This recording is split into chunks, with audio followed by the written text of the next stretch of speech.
신명기 15장 1절에서 11절의 말씀입니다. 매 7년 끝에는 면제하라. 면제의 규례는 이러하니라. 그의 이웃에게 구워준 모든 체주는 그것을 면제하고 그의 이웃에게나 그 형제에게 독촉하지 말지니 이는 여호와를 위하여 면제를 선포하였음이라. 이방인에게는 내가 독촉하려니와 내 형제에게 구워준 것은 내 손에서 면제하라. 내가 만일 내 하나님 여호와의 말씀만 듣고 내가 오늘 내게 내리는 그 명령을 다 지켜 행하면 내 하나님 여호와께서 내게 기업으로 주신 땅에서 내가 반드시 복을 받으리니 너희 중에 가난한 자가 없으리라. 내 하나님 여호와께서 내게 허락하신 대로 내게 복을 주시리니 내가 여러 나라에 구워줄지라도 너는 꾸지 아니하겠고 내가 여러 나라를 통치할지라도 너는 통치를 당하지 아니하리라. 내 하나님 여호와께서 내게 주신 땅 어느 성읍에서든지 가난한 형제가 너와 함께 거주하거든 그 가난한 형제에게 내 마음을 완악하게 하지 말며 내 손을 움켜쥐지 말고 반드시 내 손을 그에게 펴서 그에게 필요한 대로 쓸 것을 넉넉히 구워주라. 삼가 너는 마음에 악한 생각을 품지 말라. 곧 이르기를 일곱째 해 면제년이 가까이 왔다 하고 내 궁핍한 형제를 악한 눈으로 바라보며 아무것도 주지 아니하면 그가 너를 여호와께 호소하리니 그것이 내게 죄가 되리라. 너는 반드시 그에게 줄 것이요 줄 때에는 아끼는 마음을 품지 말 것이니라.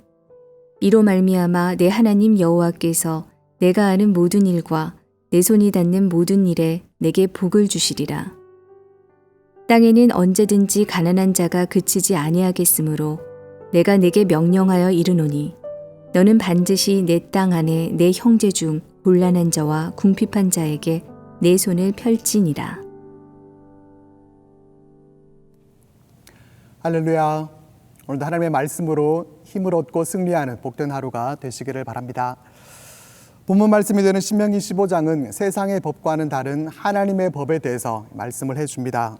본문 말씀을 통해서 분명하게 보게 되는 것은 하나님의 법과 세상의 법은 분명히 같지 않고 차이가 있다는 것입니다. 모세율법이 존재하던 그때에도 바벨론의 다른 곳에도 이러한 법전이 있었습니다. 이 시대에는 귀족과 시민과 노예라고 하는 그런 세 계층이 있었고 이 계층에 맞게 법이 존재를 했습니다. 이 법에 따르면은 노예들은 시민과 같은 차원에서 법적인 보호를 받지 못했습니다. 시민보다는 한 차원이 낮았고 또 귀족보다는 두 차원이 낮은 그러한 대우를 받았습니다. 하지만 하나님께서 모세를 통해서 주신 율법은 이렇게 차별적이지 않습니다. 하나님의 법은 가난하고 또 약한 자, 또 종들에 대해서도 큰 관심을 두고 계시는 것을 우리가 볼 수가 있습니다. 오늘 본문 말씀은 면제년에 관한 그러한 규례입니다. 1절은 매 7년 끝에는 면제하라 라는 말씀으로 시작을 합니다. 매 7년마다 그러니까 안식일마다 그때는 부채를 면제해 주라 이렇게 말씀을 하는데 구체적인 규례는 내 이웃과 또 형제에 대해서 빚을 면제해 주고 독촉하지 말라는 것입니다. 안식년에는 구워줄 것을 면제해 주라고 그렇게 말씀하는데 이것은 비상식적이고 또 이해하기 어려운 그러한 법인 것 같습니다. 그래서 이 부분에 대해서 두 가지 해석이 있습니다. 하나는 말 그대로 안식년에는 모든 것을 다 면제해주고 탕감해준다 그렇게 보는 견해입니다. 그리고 또 하나는 모든 빚을 다 탕감해 주는 것이 아니라 안식년만큼은 그 해에는 빚독촉을 하지 말라는 그런 말씀으로 보는 것입니다. 이렇게 생각을 하는 이유는 만약에 안식년에 모든 빚을 다 면제해 주게 된다면 어떤 일이 벌어지겠습니까?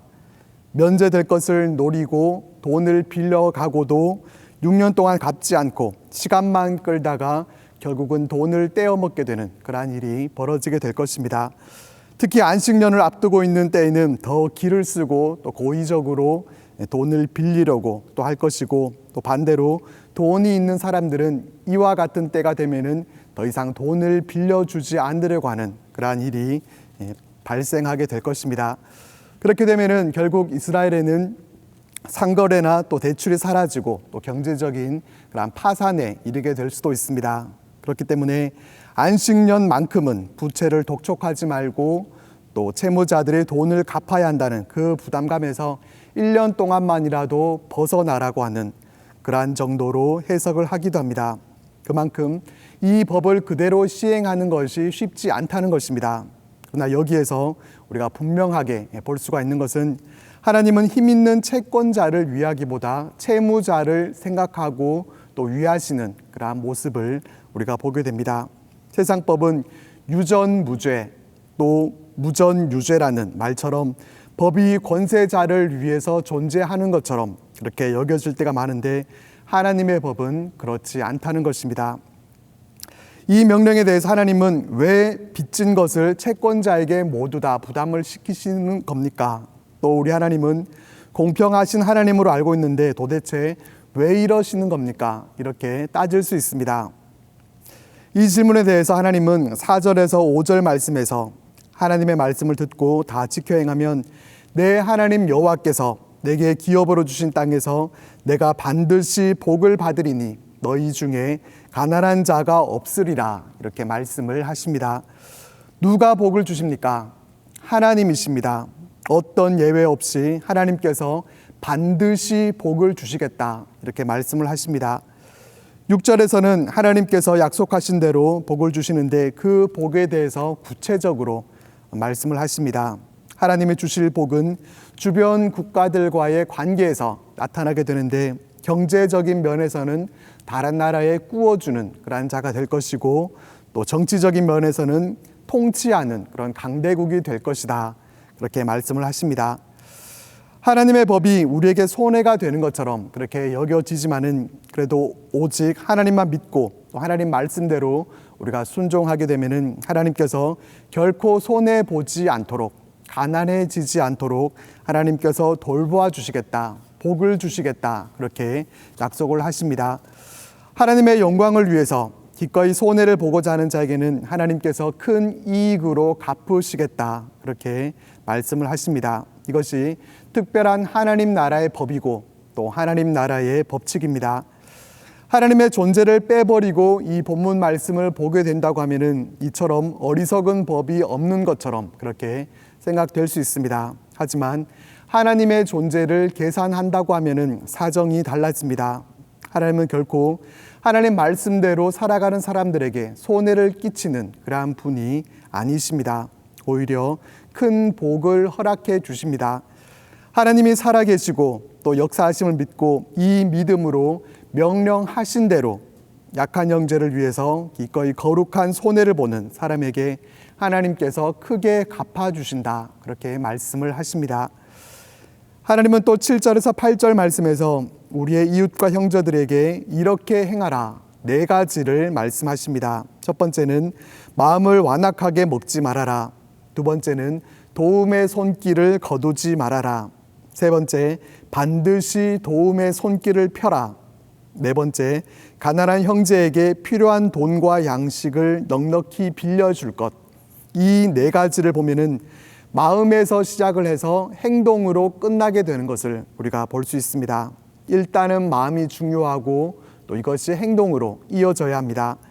마음만 먹고 우리가 행동으로 이어지지 못하는 그런 때가 얼마나 많습니까? 그러나 마음만 먹지 말고 행동으로 실천해야 합니다. 그리고 9절에서 11절 말씀에서는 가난한 형제에 대한 책임에 대해서 말씀해 줍니다. 9절 말씀을 보면은 삼가 너는 마음에 악한 생각을 품지 말라 이렇게 말씀을 하십니다. 악한 마음을 품은 자는 면제년이 가까워지면은 가난한 형제에게 필요한 것을 꾸어주지 않을 것입니다. 또 악한 눈으로 바라보지 말라 그렇게 말씀을 하십니다. 악한 눈은 경제적 이익을 따라서 형제를 보는 눈을 말합니다. 악한 눈으로 형제를 바라보게 되면은 결국 그 눈은 가난한 자의 필요를 채워주지 않는 그러한 구체적인 행동으로 발전하게 됩니다. 악한 생각 또 악한 눈으로 그렇게 보고 행하지 말고 곤란한 자와 궁핍한 자에게 내 손을 펴라. 하나님은 그렇게 말씀을 하십니다. 이것이 하나님의 명령이고 또 우리를 향하신 하나님의 마음입니다. 오늘 말씀을 통해서 우리는 하나님의 성품을 우리는 발견하게 됩니다. 본문 말씀을 통해서 우리가 알 수 있는, 우리가 믿고 있는 하나님은 하나님의 백성들 가운데서도 약하고 가난한 자에게 은혜와 복을 베풀어 주시는 그런 자비로우신 하나님이심을 우리가 보게 됩니다. 어떠한 행동 이전에 우리의 마음과 생각부터 약한 자를 위하라고 하시는 그러한 하나님이시고, 또한 억눌리고 매어 있는 자들에게 소망을 주시고 또 자유를 선포해 주시는 그러한 하나님이십니다. 율법은 법조문이 아니라 사랑입니다 라는 말과 같이 본문 말씀은 단순히 채무 관계에 대한 법조문, 이것을 우리들에게 가르쳐 주고 있는 말씀이 아닙니다. 우리를 향하신 하나님의 사랑, 이것을 우리는 본문 말씀을 통해서 분명하게 볼 수 있습니다.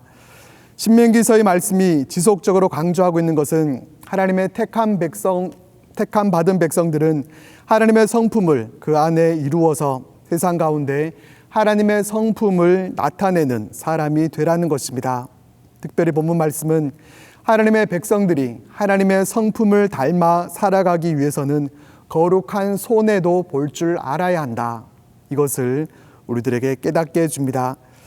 우리는 세상 속에 거하면서 세상 법을 지키면서 살아가지만은 또한 동시에 우리는 하나님의 법을 지키며 살아가는 하나님의 백성들이라는 사실을 우리는 잊지 말아야 합니다. 비록 우리에게 손해가 되는 것처럼 그렇게 여겨진다고 하더라도 오직 하나님의 말씀을 믿고 믿음으로만 살아가는 우리들의 모습이 되기를 바랍니다. 그렇게 믿음으로 우리에게 주어진 길을 걸어가게 될 때 하나님은 결코 우리를 손해보도록 그렇게 만들어주지 않으시고, 세상 법과 같이 그러한 모습으로 살아가지 않아도 하나님께서 큰 은혜와 복을 우리 삶 가운데 베풀어 주시고 또 함께해 주실 줄로 믿습니다. 기도드리겠습니다.